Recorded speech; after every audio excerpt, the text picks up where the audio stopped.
오늘은 그 빌립보서 두 번째 말씀을 가지고 잠깐 은혜를 나누도록 하겠습니다. 우리의 살아가는 모습과는 정말 다른 모습입니다. 그런데도 불구하고 이 사람은 이렇게 말합니다. 기뻐합니다. 참 기쁩니다. 여러분도 기뻐하십시오. 이렇게 얘기를 해요. 우리는 일이 잘 풀리고 우리는 형통해야 기쁘다고 얘기할 수 있을지 모르겠습니다. 그런데 이 사람은 감옥에 갇혀서도 참 기쁩니다. 여러분 기뻐하십시오. 이렇게 얘기를 해요. 그래서 빌립보서를 기쁨의 서신이다 이렇게 말합니다. 옥에서 썼기 때문에 옥중서신이요, 또 빌립보 성도들에게 썼기 때문에 빌립보서라고 얘기를 하는데 주제를 보면 기쁨의 서신이다 이렇게 말할 수 있는 거예요. 오늘 우리는 이 빌립보서의 두 번째 시간을 가지고 어떻게 바울은 기뻐할 수 있었는가 생각해 보려고 합니다. 12절의 말씀을 한번 우리 같이 한번 읽어볼까요?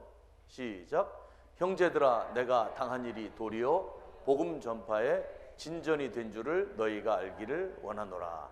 아멘. 감옥에 갇힌 것 고난이잖아요. 그런데 고난이 복음 전파에 진전이 됐다, 도움이 됐다, 발전이 됐다, 이런 뜻이에요. 바울이 있어서 인생의 목적은 딱 한 가지예요. 복음입니다. 각자 인생의 목적이 있잖아요. 뭐 군인은 전쟁에서 승리하는 게 목적이겠죠. 그리고 사업하는 사람은 돈을 버는 게 목적이겠죠. 공부하는 사람은 진리를 깨우치는 게 목적일 수 있을 것입니다. 여러분, 그런데 예수 믿는 사람에게 있어서 목적은 뭘까? 바울은 우리에게 이렇게 도전합니다. 나는 복음이 목적입니다. 내 인생의 목적이 복음입니다. 모든 것을 다 복음으로 이야기를 합니다. 옥중에 갇혀 있어서도 복음만 증거될 수 있다면 나는 기쁩니다. 나는 참 좋습니다. 이렇게 얘기를 합니다. 심지어 사도행전 20장 24절에 보면 이렇게 말합니다. 복음을 전하다가 죽더라도 여한이 없습니다. 같이 해보실까요? 복음을 전하다가 죽어도 좋습니다. 근데 참 지금은 어려운 얘기예요. 여러분, 복음 전하다 요즘 죽을 수 있겠어요? 복음 전하다 감기 걸려서 죽을지는 모르지만 복음 전한다고 요즘 누가 나를 쳐 죽이지 않습니다. 그런데도 불구하고 우리는 복음을 잘 못 전해요. 근데 사도 바울 시대는 복음을 전하면 매를 맞고 감옥에 갇히고 죽기까지 했습니다. 그럼에도 불구하고 나는 복음을 전할 수 있다면 나는 여한이 없습니다. 이게 바울의 고백이에요. 그의 인생에 있어서 복음이라는 것이 얼마나 중요한 삶의 목적이고 목표였는가를 우리는 생각해 볼 수 있습니다. 그러다가 바울은 어떻게 하면 효과적으로 복음을 전할 수 있을까 생각해 본 거예요. 그 당시 세계의 중심이 로마였습니다. 로마. 그래, 사람들은 다 로마로 모여. 이 전라도 쪽에서는 순천이 요지라 여기에 딱 잡으면 벌교, 여수, 광양, 뭐 또 어디 있어요? 뭐 이런 광주 뭐 이쪽 다 가는 이 남쪽의 사람들은 전라도 동부에 있는 사람은 다 여기를 거쳐가니까 여기를 딱 잡으면 그렇게 퍼져나갈 거야. 그런 것처럼 로마를 복음화시키면 온 세계로 복음이 전파되겠다. 이런 지혜를 깨달은 거예요. 그래서 바울은 로마로 복음을 전하러 가게 됩니다. 당시 3차 전도여행을 마치고 나서 바울이 예루살렘으로 들어갑니다. 그때 예루살렘에는 이 바울을 죽이려고 했던 아주 열심당원인 유대인들이 있었어요. 유대인들이 바울을 잡아서 죽이려고 벼르고 있었습니다. 그런데 예루살렘으로 들어가는 거예요. 들어가면 정말 붙잡히고 죽게 되는 거예요. 그런데도 바울은 곰곰이 생각한 것 같습니다. 그리고는 기꺼이 들어갑니다. 그리고 붙잡힙니다. 생각이 있었죠. 그래, 내가 붙잡히면 나는 로마의 시민권을 가진 사람이기 때문에 나는 여기서 재판이 끝나지 않는다는 거예요. 나는 중앙으로 간다는 겁니다. 중앙으로 가면 거기가 어디겠어요? 로마로 간다는 거예요. 로마로 가면 재판할 거 아닙니까? 그러면 그 당시도 재판부는 똑똑한 사람들, 힘있는 사람들, 권력 있는 사람들이 잡고 있는 거거든요. 이 사람이 왜 붙들려 왔느냐? 저 유대인들이 이 로마의 시민을 왜 붙들어 왔느냐? 물어볼 것 아닙니까? 재판할 것 아니에요. 그러면 바울은 얘기할 거예요. 나는 예수를 전했을 뿐입니다. 그런데 왜 너한테 죄를 씌우느냐? 그 예수가 누군데? 그러면 예수가 이런 분입니다라고 바울은 복음을 전할 수 있는 거예요. 누구에게? 그 지도자들에게, 그 힘 있는 사람들에게 복음을 전할 수 있는 거예요. 바울은 엄청난 생각을 한 거예요. 제가 군에서 오래 있다 보니까 군에서도 복음을 전하는데 길목이라는 게 있어요. 길목. 군인들이 군대 다 오면 제일 먼저 어디로 갑니까? 훈련소로 가요. 훈련소로 가는 거예요. 여기는 뭐 전국으로 다 흩어지기 전에 훈련소로 가는 거예요. 그래서 훈련소가 딱 길목인 거예요. 그래서 여기서 복음을 딱 전하면 전군으로 다 흩어지는 거예요. 그래서 군선교의 아주 핵심은 육군훈련소, 논산훈련소입니다. 제가 거기에 군대 와서 6년 차 때 가게 된 거예요. 선배들이 저한테 얘기합니다. 임 목사, 거기 아주 중요한 곳이야. 거기를 지켜야 돼. 거기서 복음을 전해야 돼. 그래서 정말 거기서 사역할 수 있는 은혜가 있었죠. 지난번에 말씀드린 것처럼 거기서 사역을 했더니 한 번에 7,200명을 세례할 수 있는 은혜가 되었고 33개월 있으면서 약 17만 명 정도에게 제가 복음을 전하고 세례를 줬습니다. 여러분, 길목이라는 게 그렇게 중요한 거예요. 길목. 바울은 이 길목이 로마라고 생각을 했고 로마에 그래서 들어가는데 그 높은 사람 안 만나주잖아요. 만날 수가 없잖아요. 근데 죄인으로 끌려가지만 그런데 그들을 만날 수 있는 기회가 된다는 거예요. 그러면 그들이 복음을 들을 수 있게 된다는 거죠. 왜 복음을 전하는 것이 중요합니까? 로마서 10장 17절에 보면 믿음은 들음에서 나며 들음은 그리스도의 말씀으로 말미암는다 그랬어요. 그러나 내가 말하노니 그들이 듣지 아니하였느냐? 그렇지 아니하니 그 소리가 온 땅에 퍼졌고 그 말씀이 땅 끝까지 이르렀도다 하였느니라. 여러분, 그렇습니다. 오늘 로마로 가서 로마 사람들에게 복음을 전하는 것을 오늘 설명하는 것이 로마서의 말씀이거든요. 믿음은 들어야 되는 거예요. 여러분, 그런 의미에서 바울의 이런 복음에 대한 열정과 선교적 정신을 가지고 오늘 우리가 신앙생활한다고 하면 우리에게도 이런 열정이 있어야 돼요. 어떻게 해서든 복음을 듣게 해야 한다는 거예요. 어떻게 해서든. 듣지 않으면 알 수가 없는 거예요. 여러분, 밥 한 끼 사주고 그의 마음을 얻어서 같이 예배당에 올 수 있다면 기꺼이 밥 한 끼 사줄 수 있어야 되지 않겠습니까? 아니, 10끼를 사줘서 복음을 한번 들을 수 있다고 하면 한번 사줄 수 있어야 됩니다. 제가 군에서 근무할 때 믿음 좋은 장로님은 늘 새벽마다 그렇게 기도해요. 하나님, 제가 지휘관으로 있는 이 부대에 우리 사랑하는 모든 부하들이 한 번이라도 꼭 복음을 들을 수 있는 기회를 갖게 해 주옵소서. 이게 그분의 기도 제목이에요. 이 부대에 수만 명이 있는데 하나님, 이 부대에 속한 모든 장병들이 어찌되었건 한 번이라도 복음을 들을 수 있는 그러한 기회를 갖게 해달라고 그렇게 기도하는 거예요. 그러다가 어느 날 짜장면으로 전도하는 선교하는 분들을 만나게 된 거예요. 그 저한테 말씀하셔요. 목사님, 그 짜장면으로 선교하는 분들이 계신데 주일날 예배 시간에 우리가 점심을 성도들이 하지 말고 짜장면 그 팀을 한번 불러서 장병들을 초대합시다. 장병들 초대합시다. 그분들이 짜장면 다 만들어준다고 하니까 한번 해봅시다. 우리가 만들려고 하면 어렵잖아요. 그래서 저는 어떻게 해요? 좋지요. 했어요. 야, 그분들이 오셔서 하루 전날부터 와가지고 막 설치도 하고 다 갖고 와요. 다 갖고 와. 막 반죽도 하고 뭐 볶기도 하고 막 해요. 탕수육까지 했어요. 그 전날부터 와서 막 소위 막 그 퍼포먼스를 하니까 애들이 신기하잖아요. 뭐야, 짜장면 준대. 그 다음날 정말 많이 오는 거예요. 한 250명 모이던 장병들이 한 750명쯤 왔어요.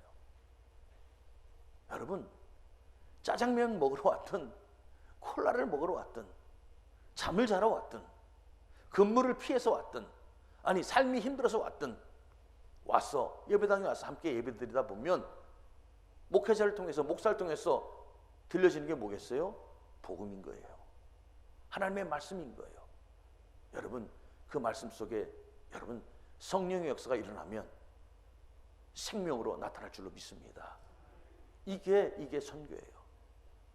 선교는 어떤 방법을 통해서든 그들에게 복음을 듣게 해주는 것. 방법은 다양하게 있죠. 다양하게 있습니다. 바울은 그런 의미에서 어떻게 해서든 복음을 듣게 하리라. 그러므로 내가 당한 일이 도리어 복음 전파에 진전이 된 줄을 너희가 알기를 원한다. 자기가 당한 고난이 이 옥에 갇힌 것이 로마로 복음을 전할 수 있는 좋은 발전이 되었다라고 하는 것. 그것 때문에 기뻐하는 거예요. 바울은 복음이 전파된다고 하면 내 고통쯤은 아랑곳하지 않습니다. 내가 고생하는 것쯤은 개의치 않는 거예요. 그리고 기꺼이 다 수용하는 거예요. 여러분, 전도하다가 그런 무시 좀 당해봤습니까? 예수 믿으세요 하고 전도 딱 줬는데 안 받고 딱 뿌리쳐요. 그럼 어때요? 기분 안 좋아요. 그렇죠? 그럼 어떻게 해요? 에이씨, 내가 이런 수모를 당하려고 복음 전도 주는 줄 알아? 에이씨. 그리고 혹시 접은 일 없으세요? 또 받긴 받는데 탁 보더니 확 꾸깃꾸 돼가지고 옆에 쓸 때 확 쳐박아 버립니다. 그럼 어떻게 해요? 이보세요, 일로 좀 와보세요, 와보세요. 그럼 혹시 싸워본 적 없어요? 그럼 되겠어요? 아니, 그 사람이 내 얼굴에 침 뱉은 것도 아니고 우리를 붙잡아 감옥에 가둔 것도 아닌데, 여러분, 바울이 당한 것에 비하면 그 정도는 약과예요, 약과. 그건 고난도 아니고요, 수치도 아니고요, 수모도 아니에요. 그런데 우리는 누가 전도했는데, 목사님 내가 갔어요, 밥 한 끼 사주고 했는데 내 정말 자존심 상해서 듣지도 않네요. 다시는 내가 그 인간 전도 하나 보십시오. 여러분, 이거는 전도자의 자세가 아닌 거예요. 그래도 목사님 얼마나 고마운지 몰라요. 밥은 먹더라고요. 밥은 먹더라고요. 근데 옛말에 먹은 놈은 말을 못한다고 쭉 먹이다 보면 뭔가 찔리는 것이 있겠죠. 또 사주겠습니다. 이런 마음이 돼야 할 줄로 믿습니다. 이게 전도하는 거예요. 이게 전도하는 거. 그런데 한번 전해보고 한마디 하면 서운해가지고 섭섭해서 내가 그냥 이 수모를 당하려고 복음 전한 줄 알아. 그래가지고 그것도 부족해서 붙들고 막 싸우고 그래요. 근데 반면에 전 노방전도 하다가, 어려서 노방전도 하다가 또 은혜로운 경험도 많이 했어요. 기타 치고 막 역전 앞에서 예수 믿으세요, 예수 믿으세요 막 노래하고 있는데 어떤 분이 이렇게 바카스 한 박스 갖다 주고 간 적도 있어요. 어휴, 얼마나 수고가 많으세요. 바카스 한 박스 딱 갖다 주고. 그러면 힘이 더 나요. 그러죠? 그런 사람도 있어요. 여러분 당하신 분들이 여러분에게 좀 매몰차게 한 분도 있지만 또 가만히 보면 지나가면서 여러분에게 무언에 응원해 주신 분도 있다는 거예요. 그러면 우리는 기회만 되면, 바울처럼은 못하더라도 기회만 되면 복음을 전할 수 있기를 주의 이름으로 축복합니다. 그래서 올 한 해 여러분 목표를 한번 세워보세요. 나도 누군가에게 내가 한번 진지하게 복음을 전해보겠다. 누군가에게 내가 정말 복음을 한번 진지하게 전해보고 내가 한번 그렇게 살아보겠다. 그리고 한 명이라도 올 한 해 내가 꼭 한번 예배당에 데리고 와 보겠다. 막연하게 하지 마시고 구체적으로 정하세요. 친구 아무개, 내 가족, 아들 누구, 남편 누구, 부인 누구. 이미 부인이 나왔는데 또 부인은 없을 거잖아요. 그렇죠? 네. 친구나 뭐 이런 거. 네, 이런 분들 구체적으로 이렇게 해보시라는 거예요. 바울은 복음을 전하는 데 있어서 자기가 당하는 고통, 고난, 수치 이런 거 회의하지 않습니다. 이게 전도자의 자세예요.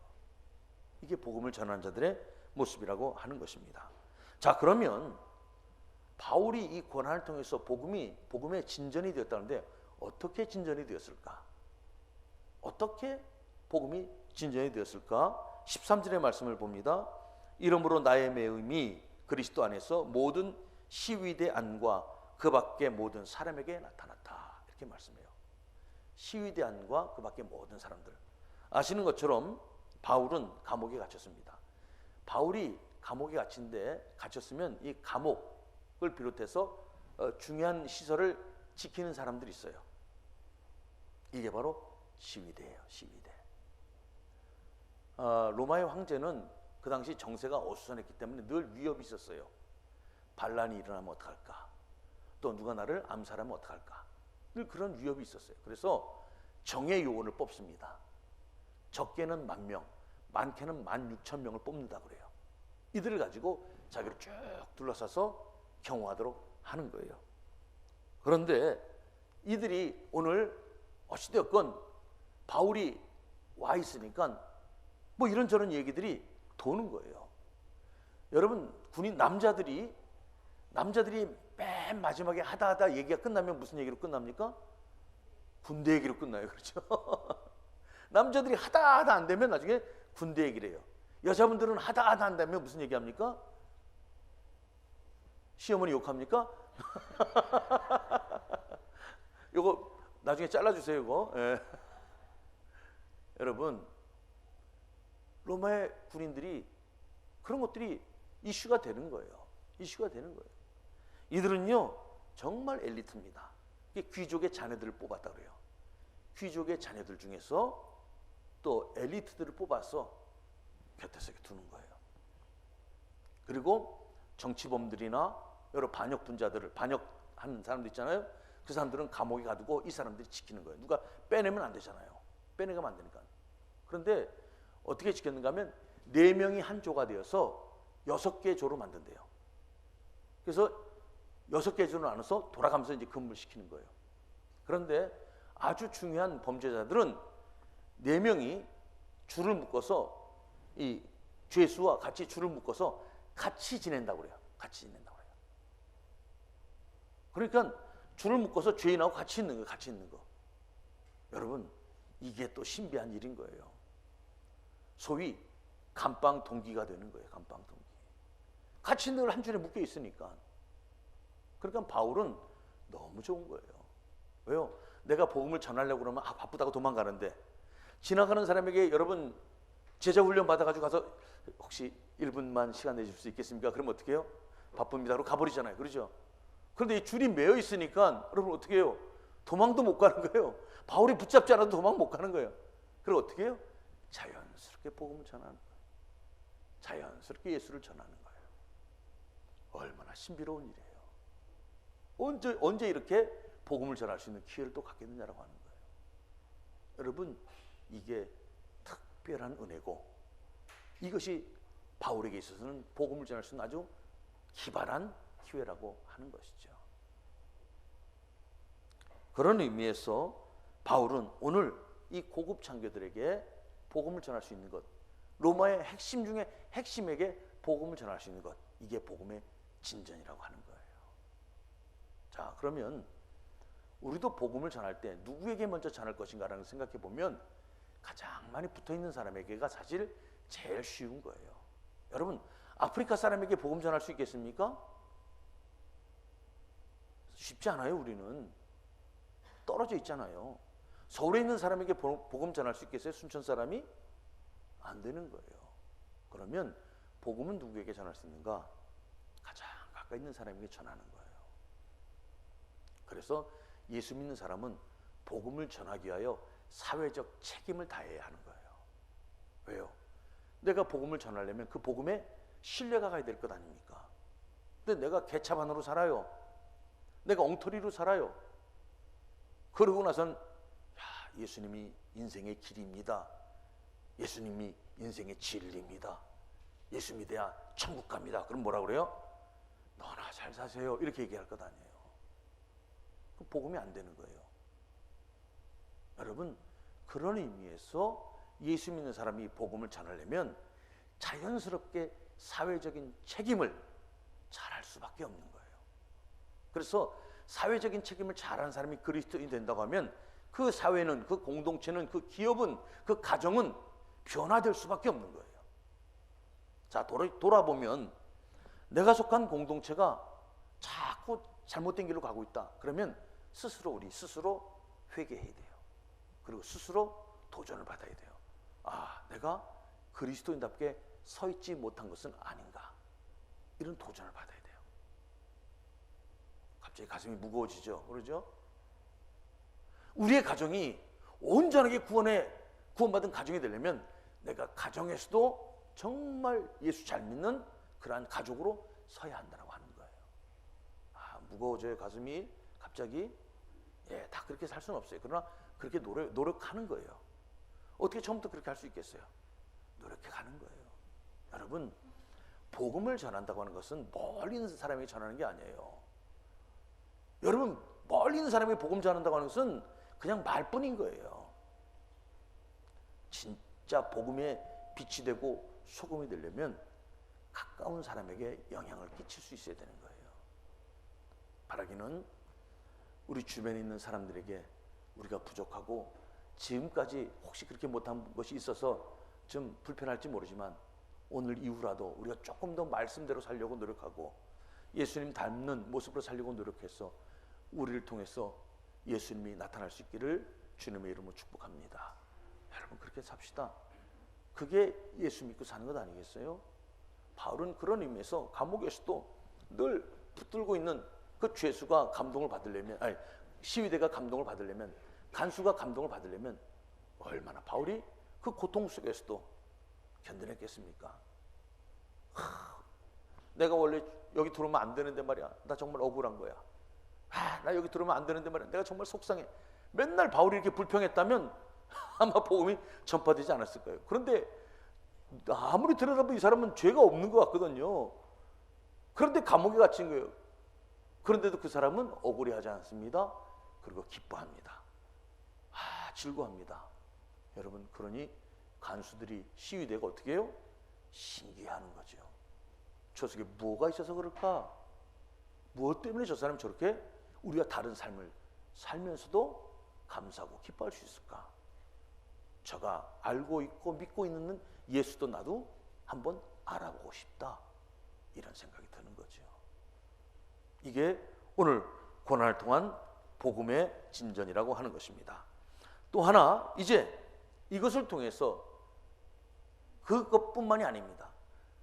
바울을 바라보고 있는 또 다른 믿음의 동역자들에게도 주는 놀라운 유익이 있었습니다. 14절의 말씀을 보면 형제 중 다수가 나의 매임으로 말미암아 주 안에서 신뢰함으로 겁없이 하나님의 말씀을 더욱 담대히 전하게 되었느니라. 아멘. 여러분, 형제 중이라고 하는 것은 같은 믿음의 공동체예요. 같은 믿음의 공동체가 바울이 감옥에 있어서 살아가는 모습을 통해서 오히려 주님을 더욱더 신뢰하게 되고, 그리고 어떻게 해요? 담대히 하나님의 말씀을 증거할 수 있는 용기를 얻게 되었다라고 하는 거죠. 사람들은 바울을 감옥에 가두면 아마 그렇게 생각했을 겁니다. 야, 이제 바울이 감옥에 갇혔으니까 이제 저 예수를 따르는 사람들, 바울과 같은 사람들은 어떻게 다 뿔뿔이 도망가고 말 거야. 왜? 감옥에 갇힐 거니까. 예수를 증거하다 다 매맞고 감옥에 갇힐 거니까 다 무서워서 도망갈 거야, 이렇게 생각했어요. 그런데 거꾸로의 일이 벌어진 거죠. 반대 일이 벌어진 거죠. 야, 바울이 매를 맞으면서도 저렇게 견디는 것을 보면 진짜 하나님은 살아 계셔. 저 사람이 저런 고난 가운데서도 저렇게 담대하게 복음을 증거하고 기뻐하는 것을 보면 우리 하나님은 분명히 살아 계셔. 할렐루야. 이런 확신이 오는 거예요. 그리고 어떻게 해요? 나도 그렇게 복음을 전해야지. 자기 마음에 용기가 생기는 거예요. 여러분, 우리가 힘들고 어려울 때 그리스도인으로 바로 서면, 우리가 믿음 가운데 바로 서면 나를 통해서 복음도 나타나지만 나를 보는 많은 사람들에게도 은혜가 될 줄로 믿습니다. 그래서 우리 예수 믿는 사람은요, 그래서 참 책임이 막중한 거예요. 힘들고 어려울 거예요. 그런데 우리 주님이 하시고 우리 주님이 하늘에서 갚아주실 줄로 믿습니다. 우리는 그거 보고 사는 거예요. 바울은 그것을 가지고 얘기를 합니다. 예전에 주기철 목사님이라고 순교하신 우리 목사님이 감옥에 일제에 의해서 감옥에 막 갇히게 됩니다. 그때마다요, 교회 성도들의 새벽 기도하는 숫자가 늘었다고 그래요. 목사님을 감옥에 가뒀으니 성도들이 흩어질 줄 알았는데 그 교회는 목사님이 감옥에 갇힐 때마다 더 많이 나와서 기도했다고 그래요. 우리 목사님이 감옥에 갇혔으니 우리가 더 기도해야지, 우리가 더 기도해야지. 우리 드림교회도 우리 이마식 목사님께서 볼리비아 갔을 때 새벽 예배 더 많이 나왔어요. 귀국하시니까 더 안 나와요. 왜 그럴까요? 따라합시다. 이제는 기도합시다. 저는 그때 한 2주 동안 와서 제가 이렇게 땜빵을 했잖아요. 그러죠? 에? 그런데 깜짝 놀랐어요. 막 새벽 기도에 막 13, 14명씩 막 나오는 거예요. 새벽 예배 많이 나온 줄 알았어요. 근데 목사님 딱 귀국하고 나셔서 제가 담임하고 나서 보니까 6명 나오던데. 여러분, 새벽에 더 나와서 기도할 수 있기를 바랍니다. 교회는 그래야 되는 거예요. 힘들고 어려울 때 더 주님 앞에 나와서 기도하고, 힘들고 어려울 때 더 똘똘 뭉쳐서 복음을 위하여 살아가는 것, 이게 살아있는 교회입니다. 그렇습니다. 고난이 오히려 많은 사람들에게 하나님의 살아계심에 대한 신뢰를 주고 복음에 대한 용기를 줬다고 하는 거죠. 마지막으로 바울은 모든 것을 또 이렇게 결론 짓습니다. 오직 복음의 전파만 이루어진다면 괜찮습니다. 이런 거예요. 여러분, 15절부터 17절의 말씀을 한번 같이 읽어보겠습니다. 시작. 어떤 이들은 투기와 분쟁으로, 어떤 이들은 착한 뜻으로 그리스도를 전파하나니, 이들은 내가 복음을 변증하기 위하여 세우심을 받은 줄 알고 사랑으로 하나, 그들은 나의 매임에